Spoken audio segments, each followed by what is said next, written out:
It is now time for the MVPs of the week, mine at least, and I am saving the best for last. The month of May marks the start of Military Appreciation Month, and I cannot think of a better way to celebrate by honoring 4 brave veterans as my MVPs this week. Our next guests all served during the Vietnam War. 3 of them flew together as members of the Gunslinger Squadron, and for the first time in over 16 years, these men were reunited as part of this brand new campaign for Xfinity Wi-Fi that you see here on your screen. I'm so honored to bring them together again as my MVPs. So let's introduce them. Former Navy Commander Jack Gillette, former Navy Lieutenant Jim Lloyd, former Navy Lieutenant Bill Moyer, and former Air Force Major Alistair Latham. Gentlemen, I am so honored to have you all here. And I should mention that our parent company, NBC Universal and Xfinity, are owned by Comcast. That is how I know about this extraordinary campaign. But tell me what it was like to do this. First, for the 3 of you to be reunited. What was this like? Absolutely wonderful. I mean, it's like we never left. It's like 50 years didn't occur. You know, and we didn't have to act and pretend to be at a reunion last October during the filming, because we were at a reunion, and it was so natural. What was it like for you? And to do this project with Catherine Bigelow, an extraordinary director who's really devoted her career to showcasing the armed forces. Yeah, it was terrific. And seeing these guys after 16 years, because we had seen each other at a reunion about 16 years ago. Sure. But it was like being back on the carrier in the ready room, swapping sea stories and insulting each other. How often do you all stay in touch? Like, what was this like for you? Well, I don't think we stay in touch all that much, but what happened is Jim called and wanted to know if we would like to participate. I didn't even ask him what it was. So I said, But sure. You said yes? Oh, sure. Yeah, I did. We trust each other. Yeah, I didn't think he'd ask if it wasn't important. And so that was the whirlwind, because I think I talked to him on Thursday, and on Sunday we were in New York.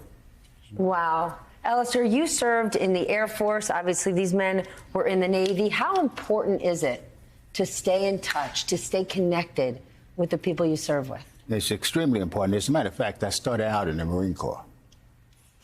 And my first 6 years was a Marine. And then I switched over to the Air Force. But I still keep in touch with a lot of my friends from Vietnam.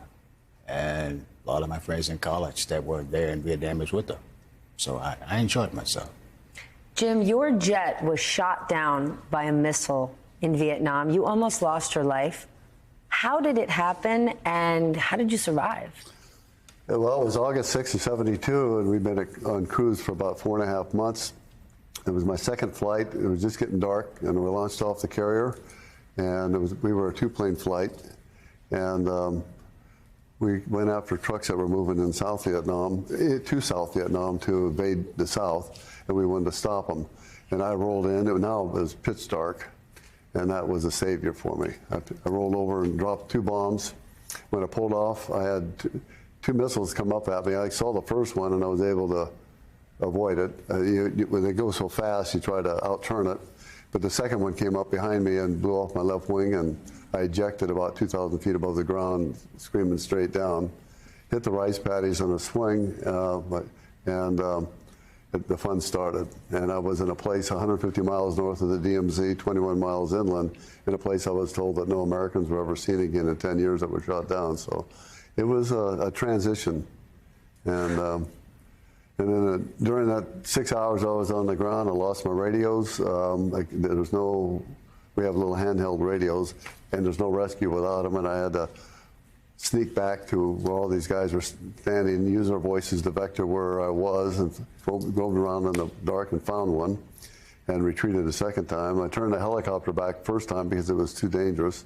And then one time I was going through the rice paddies, and I got up on a little division between the two to make less noise when 2 soldiers came by and found me, and I played dead. They stuck me in the back with a gun several times to get me to get up, and they thought I was incapacitated because I didn't move. And when they went off to get help from a couple other guys, about 3 or 4 guys that were about 40 yards away, I got up and took off under a hail of gunfire.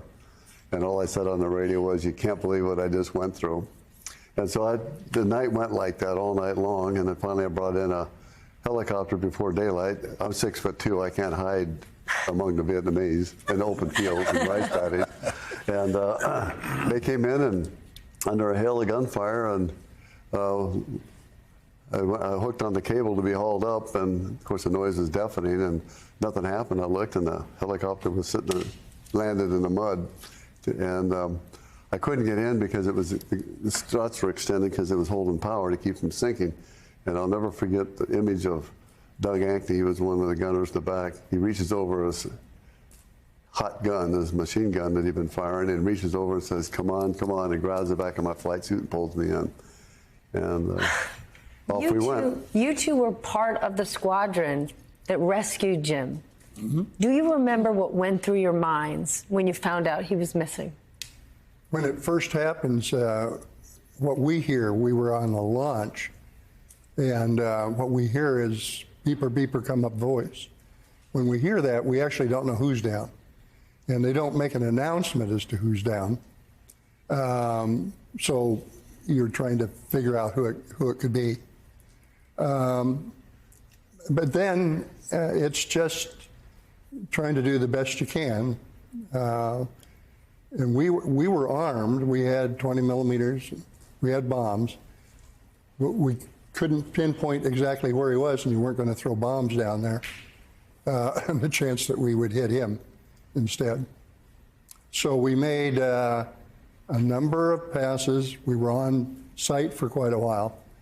And then we went offshore, refueled, went back, same thing, circle, try and put out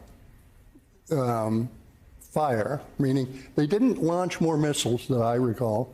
They didn't have a lot of AAA. Most of it was pretty small arm stuff. So it was really hard to pinpoint who to shoot and who not to shoot. What an experience. What a brotherhood. What does service mean to you? Well, your shipmates become family. And so on that particular night, I was not on the flight schedule at that time. So I, with the rest of the pilots in the squadron, were just sitting in the ready room listening for any information we had, because ultimately we knew that our squadron had a downed aircraft. And here, we can't do anything about it.